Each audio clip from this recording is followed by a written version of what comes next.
when I was talking to my mother, there was a Motown documentary on, and Motown has a pretty distinct sound.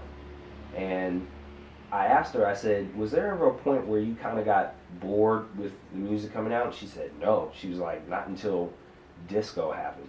Um, Even when I talked to some of my friends about record labels and the way labels have been running, at least for the past maybe 20 years, they say, well, you know, labels have always been about money. Um, these conversations that we're having now, is this really a new conversation, or is this something that artists have always talked about? Like, oh, you know, it's the same thing, it's the same thing, but... No. Understand, music is a business. Having a record label is a business. But it's like going in a store. Unless you're going into a specific type of store, you can find any and everything in a store. May not find it right in sight, right in reach, but you'll find it. Now I say that to say, when disco came out, they created a formula. That formula was followed by every artist. That's what made a successful disco record. 120 beats per minute, repetitive hook, not long verses, strings, horns, same drum beat. Formula.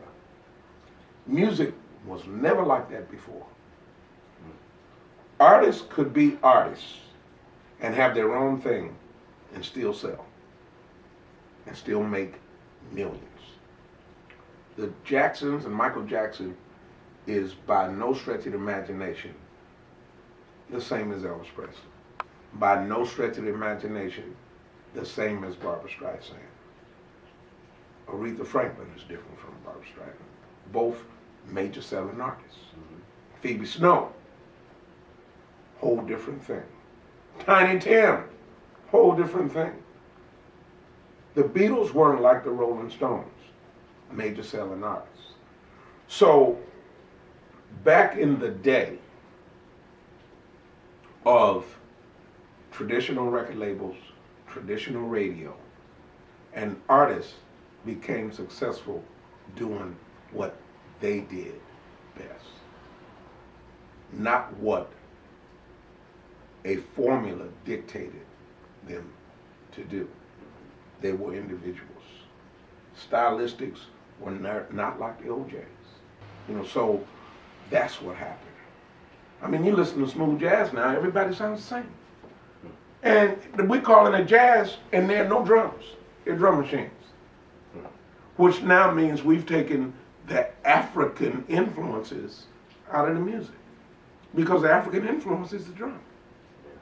The world influence is the drum. We've taken the drum out of the music. We got beats.